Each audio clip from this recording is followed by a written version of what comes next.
stuff we've mainly covered, but the one thing is now, as we mentioned the biofuels, Shell said that they've gained some of it back, so Ferrari should technically have a decent. I mean, obviously, it's stuff they've said to the media. Other teams might have benefited as well. Yeah, just as a fact, once the renewable energy is introduced, 20% renewables in fuel reduces your horsepower by 80 horsepower. So like you can add that up. Obviously, they're not going to switch fully to biofuel. I think they'll switch like 50% by the end of this year, most by next year. I'm not I sure. can't remember, yeah. But yeah, that's Shell said essentially they gained back, yeah. So from that, Shell said they've out of the 80 that everyone's lost. Shell said they've got back, I think it was like 60 or something, which is meant to be massive.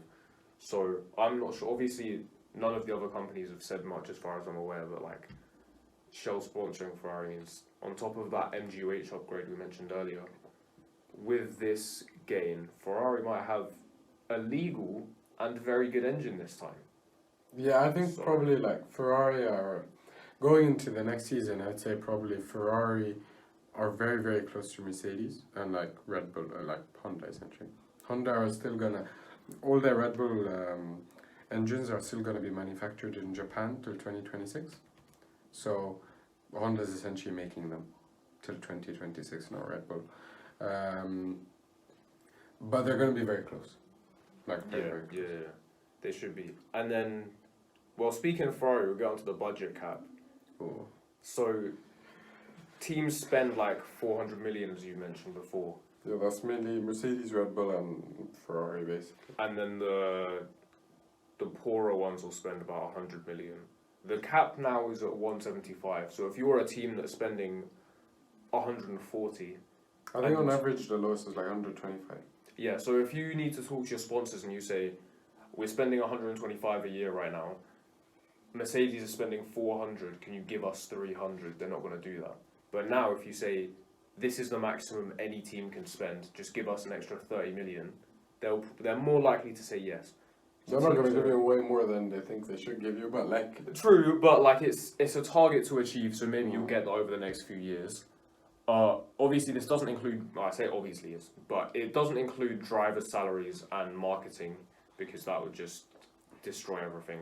But it does include, like, if you crash and you have to change parts, that's all included. Yeah. There was an argument for them actually removing like spare parts. So essentially, if you keep crashing, you don't pay for that. Someone had mentioned that, but it's useless essentially.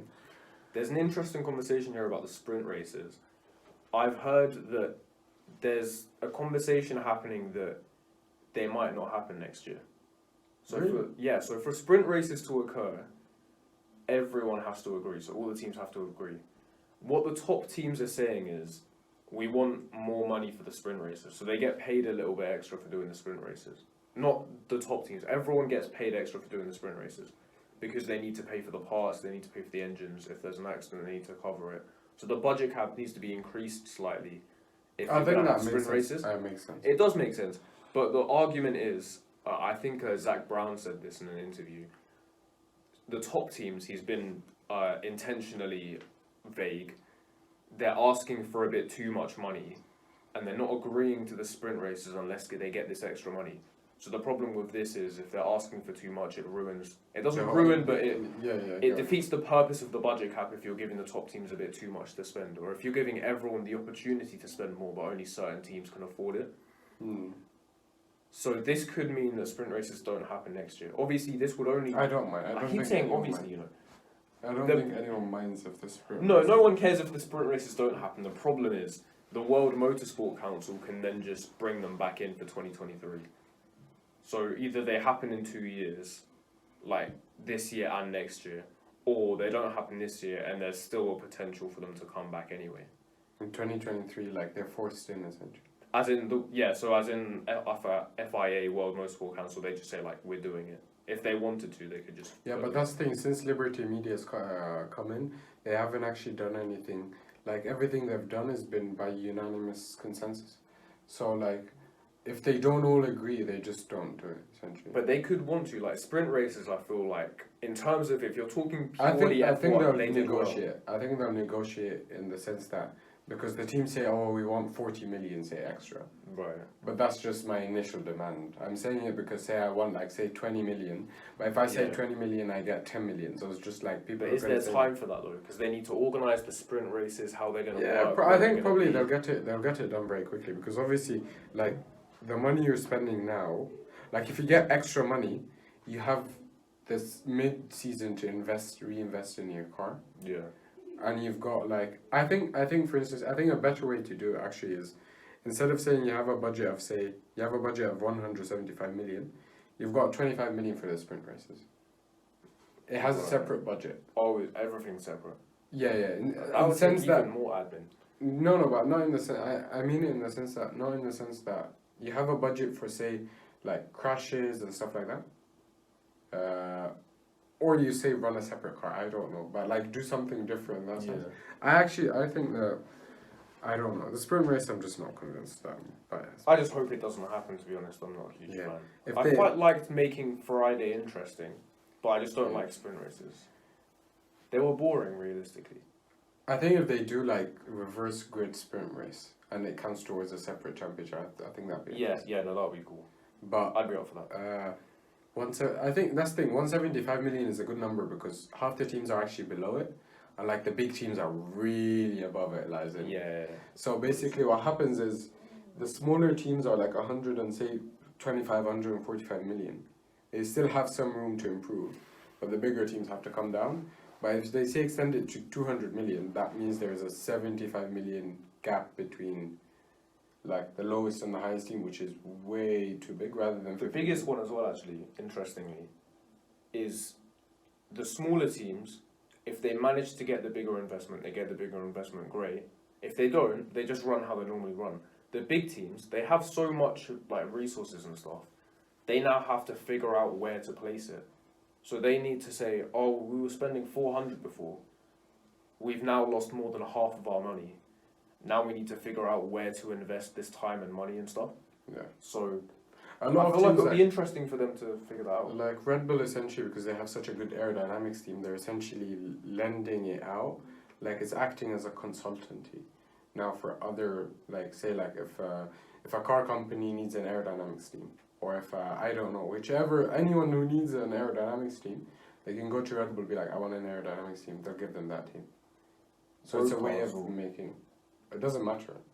You know, because Red Bull are very good at aerodynamics, obviously. Yeah. So they have more people than they realistically can pay for, considering their budget. Oh yeah. So now really they have essentially they have the Red Bull F1 team and the people working there, and they have an extra team now that has been removed, and now they're a consultancy that they can work on whatever, like whoever comes in and needs them to work on it. Yeah.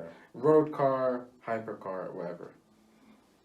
So that's one way of redirecting the funds to essentially make money, or at least like keep the people, keep the technology, or expertise essentially, not lose it. Mercedes, obviously, with all the electric cars coming out and stuff, like a lot of these resources will be directed towards that.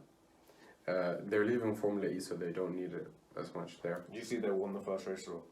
They won the first Formula E race. They got a 1-2. That's such a Mercedes thing to do. Do you want to get onto the other way that they're benefiting smaller teams now with the testing regulations? Yeah, okay. So the way the testing regulation works is testing in terms of Bahrain and like stuff like that is going to be the same, but it differs in terms of two things: wind tunnel time and CFD time. So for those who don't know what CFD is computational fluid dynamics.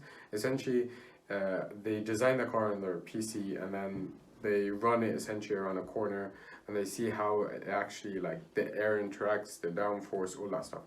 So essentially, it replaces like the actual wind tunnel testing time with. Why are you googling CFD of a cow? It's a great example. Look at that. No, so it replaces. Look at how aerodynamic it is. Yeah, so it replaces all the stuff like you do in a wind tunnel on your PC. Basically, that's what it does. So the way essentially it works is, bro, this is distracting. Move this. No, hold on. This is what it looks like. We'll skip this bit. Wait, where did it go? No, where's my cow? Aha, yes. You have to zoom in all the way. That's how CFD Look works. at that. Yeah. incredible. And the colours obviously indicate like pressure and stuff. Airspeed and all of that stuff. Great. Okay, I'll get rid of it now. Yeah, please. You have to zoom all the way out. Technical difficulties. Anyway, so the way it's arranged is... Cool. Finally. Yeah. Right, carry on. Yeah, so the way it's arranged is the top team essentially gets about, I think, 75% of the time for both CFD and wind tunnel testing time. And then as it goes down, so Red Bull will get, like, Mercedes essentially gets 75%. I think Red Bull gets 80%. I'm not 100% sure on, like, the difference. I think it's about 5%. And then as you go down, I think by the end of it, Haas gets like 140% on both. 40? So the way they regulate it is wind tunnel testing time is very easy because it's just like times in the wind, like time spent in wind tunnel, in the wind tunnel. Whereas CFD is dominated by like time, but also like the PC stuff, like the PC components you're using. Because for instance, if you use older PC or cheaper PC components, it's gonna take way longer to run the CFD like what's called like epoch essentially or cycle. Whereas if you run it with like latest hardware, it's gonna take way less time. So essentially, they've limited the actual number of like the PC components you're using and the time you're using. It's like an equation of both, factors in both, and then you're kind of limited by that. So Mercedes will also get about 75%, and I think Haas gets like 140 by the end of it. And essentially, how it works is you get that time at the beginning of the season, and then when you go to the very midway through the season, they essentially. So I think it's Belgium is midway, isn't it? Yeah, Belgium's normally the last one. No, wait, hold on. Yeah, Belgium is midway, and then the summer break. So essentially, Belgium's after the summer break. No, it's not. Yeah, you're right. Yeah. So essentially, by the midway point, what's going to happen is they're going to look at the table, and they're going to redo the same thing. So essentially, say Mercedes by the halfway point, Mercedes is last. Then Mercedes get 140% of the time. Say Haas is first, they only get 75%. And the reason behind this is to stop what happened with Braun GP in 2009, where they had such a good car at the beginning. They won enough that no one could catch them. And so to stop that, they'll get less time to develop their car in the mid-season, and the other teams get more time. And it's also to stop, like Mercedes over the past few years, the reason they've dominated is,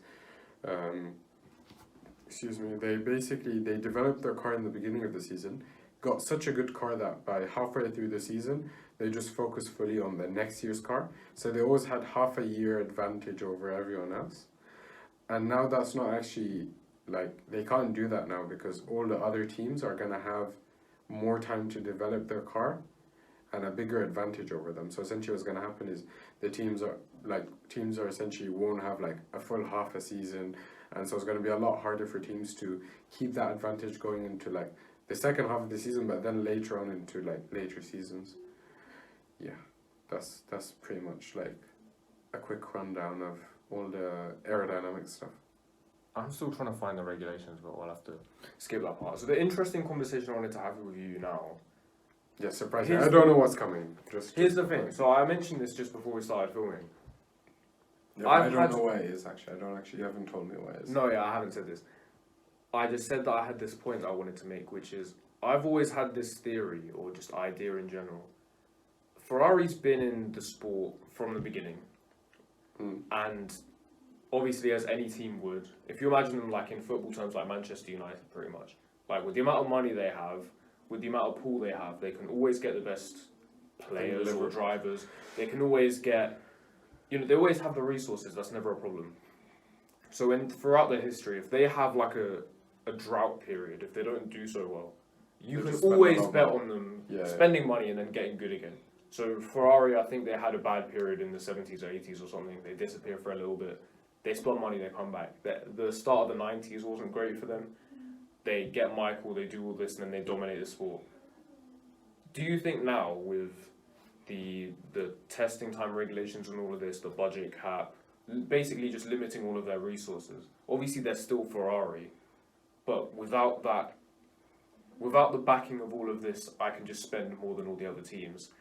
Do you think that theory now is gone? Like, if Ferrari don't win next year and they don't do well in these next regulations, is there now no guarantee that they'll ever, like, actually come back to winning? I think if you stay in the sport long enough, you eventually get back to winning. But I guess so. Well, statistically, it would be more likely, yeah. yeah, obviously. But that's the thing. Ferrari's been in the sport since the 50s. So obviously they're gonna go down but come back. Yeah, but like now, could they actually come back? I think it'll be a lot harder.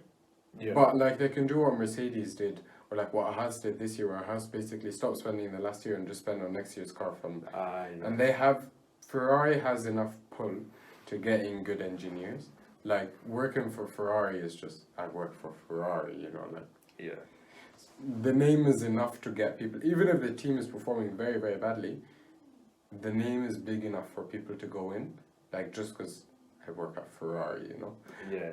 So basically, I don't see them struggling to get good engineers in, and I don't think if they essentially screw up like these regulations, they could just give up on a season and just focus on next year's regulations. Just be like, okay, we're going to be very bad. That's what they did last year. Yeah, Like, yeah, we suck this year, we'll focus on next year. They jumped from like 7th to 3rd, which is a big jump.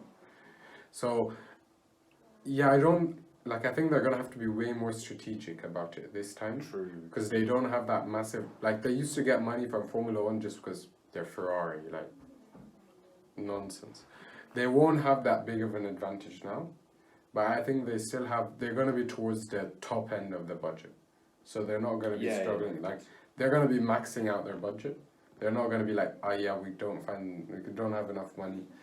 They're going to be like, we don't have enough budget left to spend all our money, basically. That's what's going to be the case. But I think we'll probably see them come back. Like, even if they go down, I think you'll see them come back. I think it'll be a lot harder for them to come back, though. True. Because they don't have that massive spending advantage. But I don't think... it's weird. I don't think we'll see them just go into obscurity.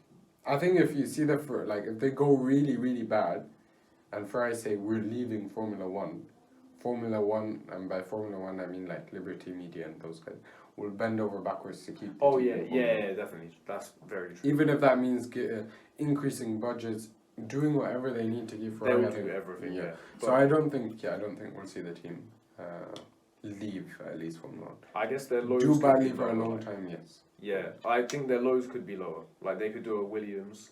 The Williams was obviously very successful back in the day. McLaren has also had an awful period, which, like, I'm pretty sure actually. So last year Ferrari didn't win a race. 2020 they were horrific, so they didn't win a race. That was the first time in. Ever. It might have been ever, the first time. time ever Where that they they hadn't won a race in back-to-back seasons. Yes, ever. That's an insane stat. That says And a I feel lot. like we could see more of that. Like, Yeah, probably. mad. I don't think we'll see like three seasons back to back, but probably. So you think they'll win a race this year? Probably, yeah.